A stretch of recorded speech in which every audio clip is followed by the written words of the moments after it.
इंसान जो है मौत का मजा चखता है। इंसान जो है वो मौत का मजा चखता है, ना कि मरता है। थोड़ी देर के लिए उसको टेस्ट कराया जाता है, देखो कैसा मौत होता है।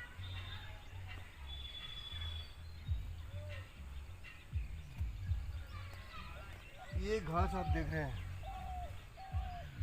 इसको उखाड़ दीजिए, कुछ भी कर दीजिए, फिर वापस कुछ दिन के बाद देखिएगा आप वहाँ पे मरता नहीं है कभी।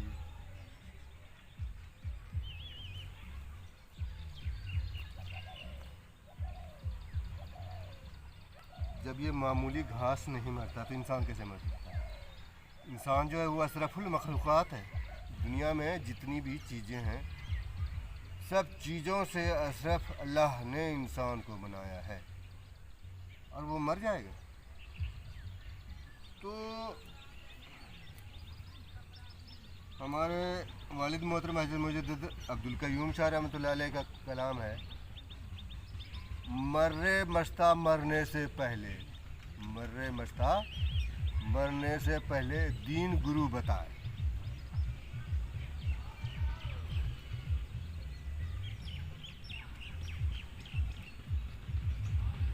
दीन गुरु बताए। जिसने मरने का टेस्ट ले लिया, जिसने मौत का मज़ा चख लिया, उसके बाद तो उसकी लाइफ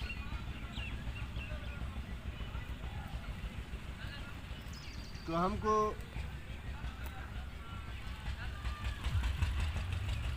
मौत का मज़ा यहीं चखना है, और फिर फना और फिर बका, उसका मज़ा लेना है, बका का मज़ा लेना है। मरने के बाद जो रिजल्ट होता है उसका फिर मज़ा लेना है। दुनिया जो है क्या है? आखिरत की खेती है। जिस तरह इंसान परदेश जाता है कमाने के लिए, परदेश कमाने जाता है, जब परदेश से लौटता है तो उसके बीवी बच्चे, माँ बाप, भाई बहन सब लोग उसका इंतज़ार करते हैं। मेरा पापा आया है, मेरा भाई आया है, मेरा बेटा आया है कमा के परदेश से।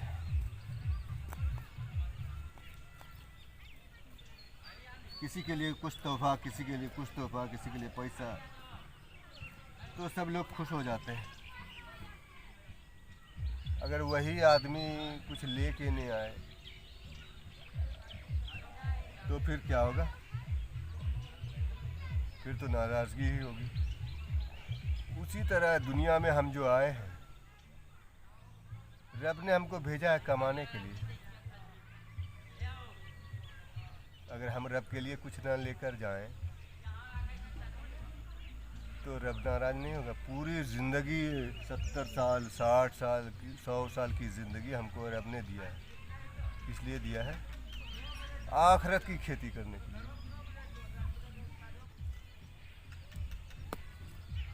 आखिरत की खेती करने के लिए। ये खेती जो हम कर रहे हैं, जो आप देख रहे हैं, आप लोग कर रहे हैं, ये खेती तो बस उस नफ्स को जो परेशान करता है उसको शांत करने के लिए ये खेती करते हैं, भूख को मिटाने के लिए खेती करते हैं।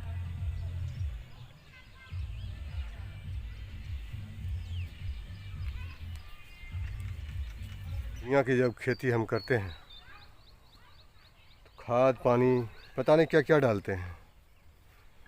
उसी तरह आखिरत की खेती के लिए, उसी तरह आखिरत की खेती के लिए, आखिरत की खेती के लिए भी खाद पानी चाहिए ना। सूखा सूखा नमाज पढ़ने से क्या हो जाएगा?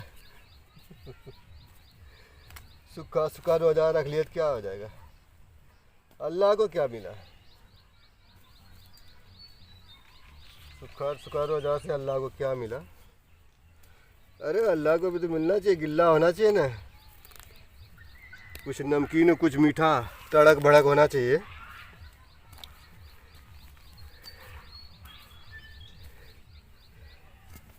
और सबसे पहले तो सबसे पहला सुन्नत क्या है?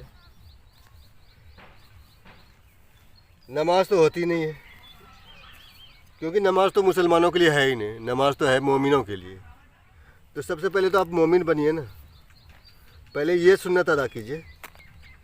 अच्छा, मोमिन बनने के लिए फिर तो आपका कल्ब का साफ़ होना ज़रूरी है, और कल्ब को साफ़ करने के लिए कामिल मुर्शिद चाहिए। अब वो आपके पास है नहीं, और कहीं भी ऐरू गैरू नत्तु खैरू से आप बैत हो जाते हैं और घर में आके सो जाते हैं, और पीर साहब अपने घर में सो जाता है। ना आपको उससे कोई मतलब, न उसको आपसे कोई मतलब। बीच बीच में जाइए, मुसाफा कीजिए, नजराना दीजिए, और क्या। अब और इंतकाल हो गया उनका तो उनके नाम का जो है वो सिजरा शरीफ पढ़ दीजिए, हो गया। यही हो गया पीरी मुर्दी, यही पीरी मुर्दी है। खाजा पिया ऐसे बनिएगा, हैं? निजामुद्दीन औलिया ऐसे बनेंगे क्या? ये लोग ऐसे पढ़ पढ़ कर बने हैं, सिजरा पढ़ पढ़ के। मौलवी साहब से सिजरा पढ़वा दीजिए, हो गया काम ख़त्म। हैं? पता ये चला है, जहाँ से बैत हुए वो बेचारे को कुछ पता ही नहीं। अच्छा, वो भी यही बताएंगे। सिजरा वहाँ जो उर्स होता है उसमें क्या है, सिजरा पढ़ दिया, फातिहा, चंदा, नजराना, ये सब सभा महफिल, हो गया, खेल ख़त्म। अरे सबसे ज़रूरी चीज़ है क्या है? जिक्र कल्ब। सबसे ज़रूरी चीज़ है जिक्र कल्ब। वो जिक्र कल्ब आपके पास नहीं है तो आप कुछ भी नहीं है, ना आपका पीर कुछ भी है। जिक्र कल्ब तो बहुत ज़रूरी है। नफ्स को पाक करना है, अपने कल्ब को पाक करना है, अपने रूह को पाक करना है। ये जो जिस्म है, ये जिस्म है, इतनी गलाजत से बना है, इसको पाक करने के लिए आप ये अपने नहा लिया, वजू कर लिया तो पाक हो गए। अरे इसको पाक करने के लिए पाक चीज़ इसमें डालना पड़ेगा।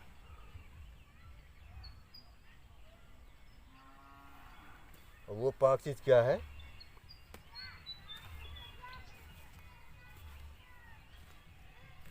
नूरी नुत्फ़ा। वो कामिल मुर्शिद आपके कल्ब में नूरी नुत्फ़ा डालता है, और जिसकी वजह से जिस तरह आप दूध में ज़रा सा 5 किलो दूध में 100 ग्राम जोरन डाल देते हैं और पूरा दूध जो है वो दही बन जाता है, उसी तरह उस नूरी नुत्फ़े का काम है कि आपके कल्ब में ज़रा सा वो आपके मुर्शिद डाल देगा और उससे पूरा जिस्म आपका पाक हो जाएगा। तो वो तो पता ही नहीं आपके पीर साहब, न बेचारे को कभी मिला है, न उसके बारे में जानते हैं। ख्वाजा पिया के पास हज़रत निजामुद्दीन औलिया, बाबा फरीदगंज शकर रहमतुल्लाह अलैह, बड़े पीर दस्तगीर रहमतुल्लाह अलैह, इन लोगों के पास वो नुस्खा था। आज के दौर में भी है वो नुस्खा, वो नूरी नुस्खा। आप तलाश करेंगे तो आपको भी मिलेगा।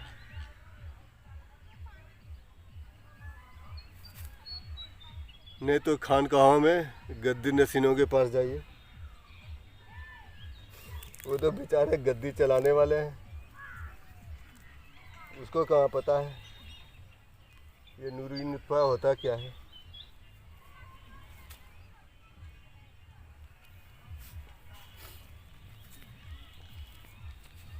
जब तक आप पाक नहीं होंगे, जब तक आपका कल्ब पाक नहीं होगा, जब तक आपका नफ्स पाक नहीं होगा, जब तक आपका रूह पाक नहीं होगा, आपकी नमाज काबिल कबूल नहीं होगी।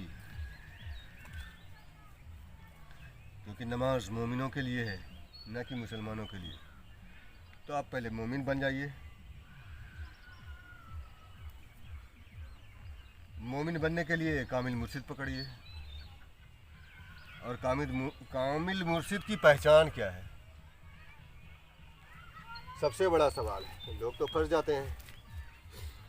सबसे बड़ा सवाल है कामिल मुर्शिद है कौन।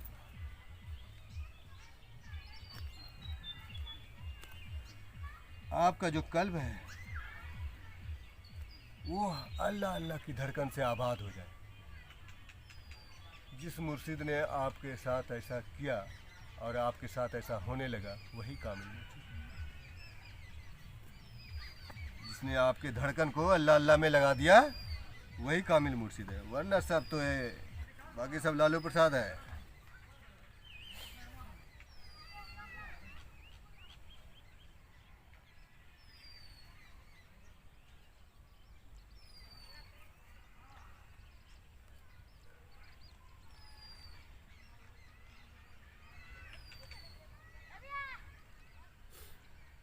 खानकाहों में तो रस्म निभाई जा रही है बस।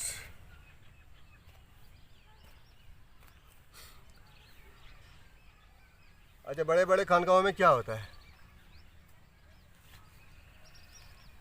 अगर उनके वालिद साहब पीर साहब हैं तो अब वो पीर बनेगा, अब उसका बेटा पीर बनेगा, उसका बेटा पीर बनेगा, उसका बेटा पीर बनेगा। अरे आप जो वहाँ दाखिला लिए उस खानका में, उस खानका से जो मुरीद हुए, आप पीर कब बनिएगा? आपका बेटा पीर कब बनेगा? अरे ऐसे कॉलेज में हमें एडमिशन ही क्यों ले जहाँ डॉक्टर नहीं बन सकते हैं?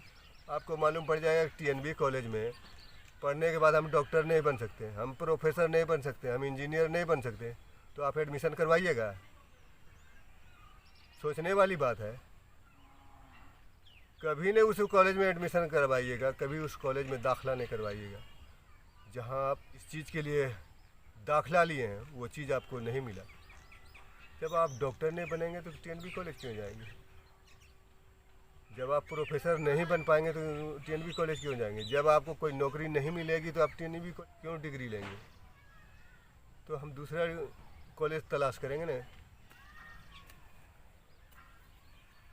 ऐसे ऐसे बहुत सारे खानका है।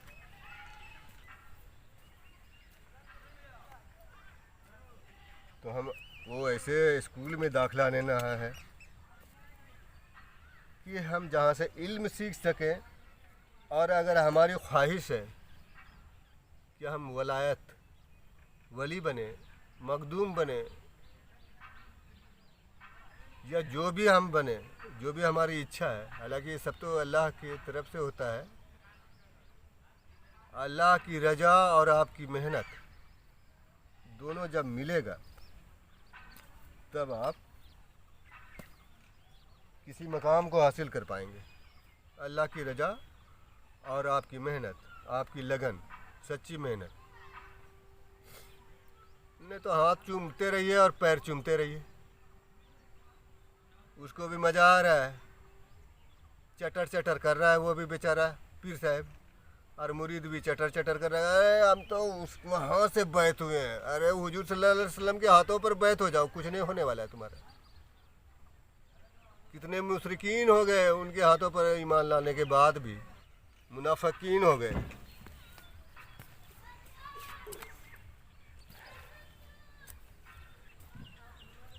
तो दाखिला जब आप लेंगे, नक्शबंदी हो, चिश्ती हो, कादरी हो, सरवर्दी हो,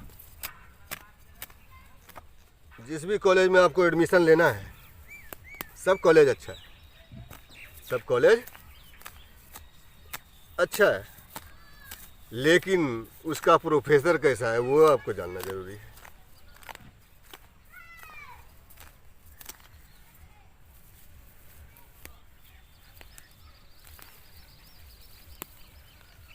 क्या आपके प्रोफेसर के कल्ब में नूर है? खूब गोरा तो नूर है उसके अंदर कोई खूब गोरा तो वो नूरी हो गया। अरे नूर की पहचान ये नहीं है भाई,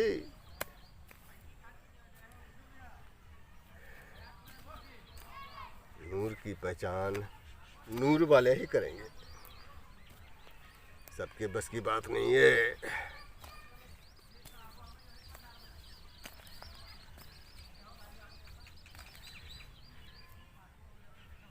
आजकल तो मुफ्ती, मौलाना, आलिम सब लोग बैत कर रहे हैं, ये जाहिल लोग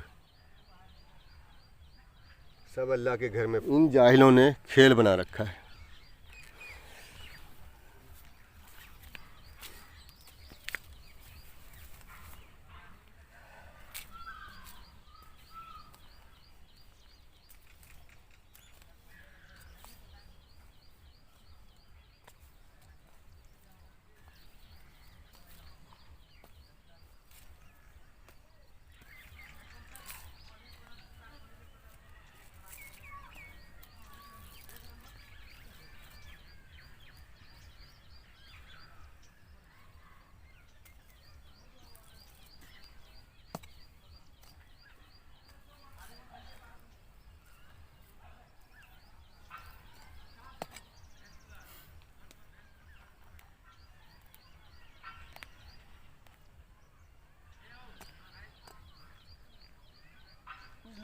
कहना है कि मैं हुजूर सल्लल्लाहु अलैहि वसल्लम का मानने वाला हूँ, कुछ कहते हैं मैं ख्वाजा पिया का दीवाना हूँ, कुछ कहते हैं मैं गौस का दामन नहीं छोड़ूंगा।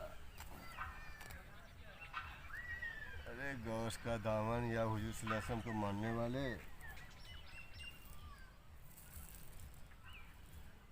पहले अपने आप को पहचानो, पहले अपने बाप को पहचानो। जो इस दौर का वली है, अगर तुम उसको नहीं मानते हो तो तुम किसी को नहीं मानते हो।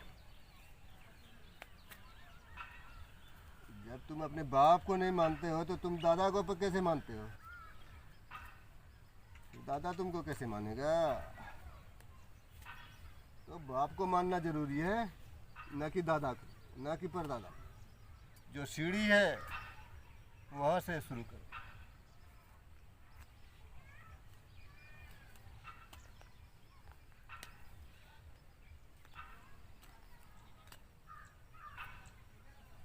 सीढ़ी जरूरी है भाई।